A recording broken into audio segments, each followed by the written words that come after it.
नमस्कार, सुजिस बुलेटिन में आपका स्वागत है। मैं हूं आपके साथ अभिलाषा गर्ग। एक नजर हेडलाइंस पर। मुख्यमंत्री ने बालिकाओं और कामकाजी महिलाओं को वितरित की ई-साइकिल। बालिकाओं से किया आत्मीय संवाद। बेटियों ने जताया आभार। मुख्यमंत्री ने कहा, बेटियों की मुस्कान ही हमारी ताकत। महिला शक्ति के उत्थान के लिए राज्य सरकार तत्पर। मुख्यमंत्री की पहल पर प्रदेश में कर्मचारी कल्याण की दिशा में हो रहा कार्य। 1700 चिकित्सकों को मिली पदोन्नति। चिकित्सा विभाग की डीपीसी बैठक में पदोन्नति प्रस्तावों का अनुमोदन। मुख्यमंत्री श्री भजनलाल शर्मा ने कहा कि हमारी सरकार बालिका शिक्षा, महिला सुरक्षा, महिला सशक्तिकरण और महिला उत्थान को प्राथमिकता मानते हुए काम कर रही है। उन्होंने कहा कि बेटियों की मुस्कान ही हमारी ताकत है तथा हम प्रदेश की महिला शक्ति के उत्थान के लिए तत्पर है। महिलाओं और बेटियों के शिक्षित और सशक्त होने से ही देश और समाज सशक्त होगा। श्री शर्मा आज मुख्यमंत्री निवास पर बालिकाओं को ई-साइकिल वितरण समारोह के अवसर पर संबोधित कर रहे थे। उन्होंने कहा कि माताएं बहनें हमारी संस्कृति और संस्कारों को अगली पीढ़ी तक पहुंचाती है। मातृशक्ति समाज और परिवार में बच्चों के पालन से लेकर बुजुर्गों की सेवा तक विभिन्न भूमिकाओं का बखूबी निर्वहन करती है। इस अवसर पर मुख्यमंत्री ने बालिकाओं से आत्मीयता से संवाद करते हुए उनकी जिज्ञासाओं को पूरा किया। छात्रा सीमा यादव ने मुख्यमंत्री का आभार व्यक्त करते हुए कहा कि ई-साइकिल से सपनों को नई उड़ान मिलेगी। वहीं छात्रा अभिनीति ने कहा कि ई-साइकिल से आवागमन में होने वाले पैसे की बचत से वह कंप्यूटर की पढ़ाई कर सकेगी। इसी तरह छात्रा विनीता गोठवाल के साइकिल चलाने के सवाल पर मुख्यमंत्री ने आत्मीयता से कहा कि उनके छात्र जीवन में स्कूल जाने के लिए वे साइकिल का उपयोग करते थे। संवाद के दौरान निजी क्षेत्र में कार्यरत लाभार्थी आशा ने मुख्यमंत्री से कहा कि ई-साइकिल के मिलने से उनको आवागमन में सुविधा मिलेगी और समय और पैसे की बचत होगी और वह फिट इंडिया मुहिम का हिस्सा भी बन सकेगी। मुख्यमंत्री ने इस दौरान बालिकाओं और कामकाजी महिलाओं को ई-साइकिल वितरित की। कार्यक्रम में ईईएसएल की ई-साइकिल प्रोग्राम हेड ऋतु सिंह सहित बड़ी संख्या में लाभार्थी महिलाएं और कामकाजी महिलाएं उपस्थित रही।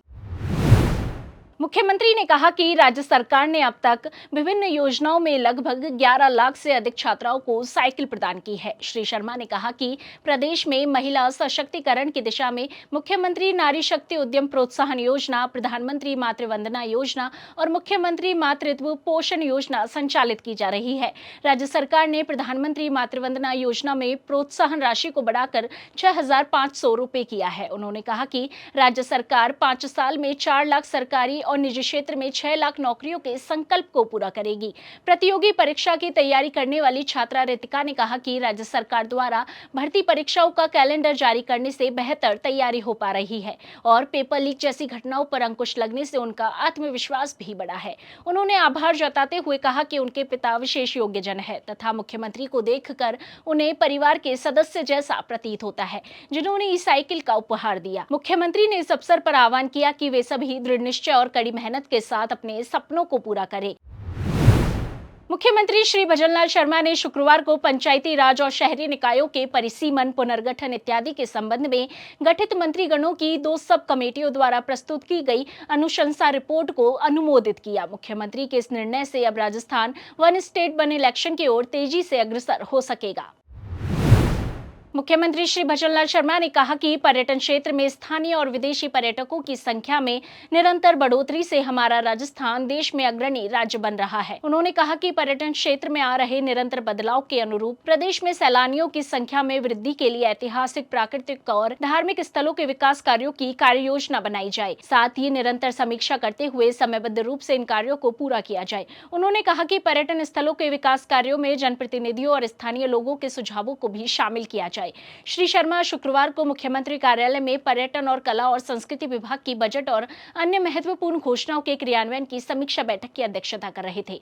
उन्होंने अधिकारियों को निर्देश दिए कि राजकीय संग्रहालयों के उन्नयन और संरक्षण, पैनोरमा निर्माण कार्य, बावड़ी जीर्णोद्धार सहित अन्य महत्वपूर्ण विकास कार्यों को प्राथमिकता के आधार पर चरणबद्ध रूप से पूरा किया जाए। उन्होंने प्रदेश के महत्वपूर्ण पर्यटन स्थलों के विकास के लिए बनाई जाने वाली डीपीआर में कार्य से संबंधित सभी जरूरी पहलुओं को शामिल करने के लिए अधिकारियों अधिकारियों को निर्देशित किया।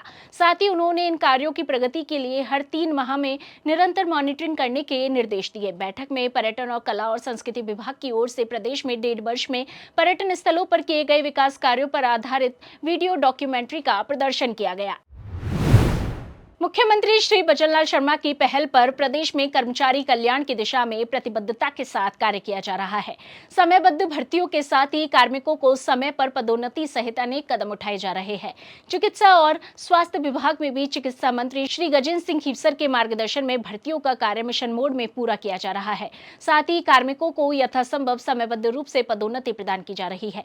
इसी कड़ी में शुक्रवार को चिकित्सा एवं स्वास्थ्य विभाग में 1700 से अधिक चिकित्सकों को पदोन्नति प्रदान की गई। राजस्थान लोक सेवा आयोग की सदस्य श्रीमती संगीता आर्य की अध्यक्षता में विभागीय पदोन्नति समिति की बैठक आयोजित की गई। चिकित्सा और स्वास्थ्य विभाग की प्रमुख शासन सचिव श्रीमती गायत्री राठौड़ ने बताया कि डीपीसी की बैठक में 1700 चिकित्सकों की पदोन्नति के प्रस्ताव का अनुमोदन किया गया। साथ ही 4 अतिरिक्त निदेशक को निदेशक के पद पर पदोन्नति के प्रस्ताव का भी अनुमोदन किया गया। बैठक में चीफ फूड एनालिस्ट के एक पद पर भी पदोन्नति प्रदान की गई। कोटा जिले में 2 दिन से हो रही लगातार बारिश और अतिवृष्टि से प्रभावित क्षेत्रों में जिला प्रशासन ने त्वरित गति से राहत और बचाव कार्य शुरू कर दिए हैं। जहां जलभराव है वहां से लोगों को सुरक्षित निकाला जा रहा है। जिले की दीगो तहसील के बाढ़ प्रभावित क्षेत्रों का शुक्रवार को ऊर्जा मंत्री श्री हीरालाल नागर ने दौरा किया। ऊर्जा मंत्री ने ट्रैक्टर पर बैठकर दीगोद और डूंगरजिया समेत विभिन्न गाँवों का दौरा कर हालात का जायजा लिया। उन्होंने जलभराव वाली निचली बस्तियों से लोगों को रेस्क्यू कर सुरक्षित स्थान पर भेजने और बाढ़ ग्रस्त इलाकों में राशन और खाद्य सामग्री पहुंचाने के निर्देश दिए। श्री नागर सर्वाधिक प्रभावित दीगो तहसील के निमोदा गांव पहुंचे और वहां राहत और बचाव कार्यों का जायजा लिया। जिला कलेक्टर श्री पीयूष समारिया ने अतिवृष्टि प्रभावित क्षेत्रों का दौरा किया और आवश्यक दिशा निर्देश प्रदान किए। जिला प्रशासन के नेतृत्व में एनडीआरएफ और एसडीआरएफ की टीमें भी राहत और बचाव कार्यों में सुबह से जुटी हुई है। और अब देखिए प्रदेश के मौसम का हाल। नमस्कार, जय हिंद। मौसम विज्ञान केंद्र जयपुर से मैं राधेश्याम शर्मा एक बार फिर आप सभी का स्वागत करता हूं। आज दिनांक 23 अगस्त है और हम बात करेंगे राजस्थान में आने वाले दिनों में भारी बारिश की। सबसे पहले यदि देखें तो फिलहाल एक cyclonic circulation south west Uttar Pradesh और आसपास के पूर्वी राजस्थान के ऊपर बना हुआ है। मानसून ट्रफ लाइन फिलहाल नॉर्मल पोजीशन पे है और बंगाल की खाड़ी से लगने वाले गैंगेटिक वेस्ट बंगाल क्षेत्र के ऊपर एक लो प्रेशर एरिया बना हुआ है। तो इस सिस्टम के असर से पिछले 24 घंटों में दक्षिण पूर्वी राजस्थान में कहीं कहीं भारी से अत्यंत भारी बारिश रिपोर्ट हुई है। खासकर कोटा, बूंदी और 12 जिलों में एक्सट्रीमली हैवी रेनफॉल रिपोर्ट हुई है। और सबसे ज़्यादा यदि देखें तो 502 mm 502 mm नैनवा बूंदी में बारिश पिछले 24 घंटों में रिपोर्ट हुई है। अब यदि बात करें इस सिस्टम का असर जो है वो अगले 48 घंटों के दौरान खासकर दक्षिण पूर्वी राजस्थान के इन्हीं इलाकों में अभी भी अत्यंत भारी बारिश के रूप में जारी रहेगा।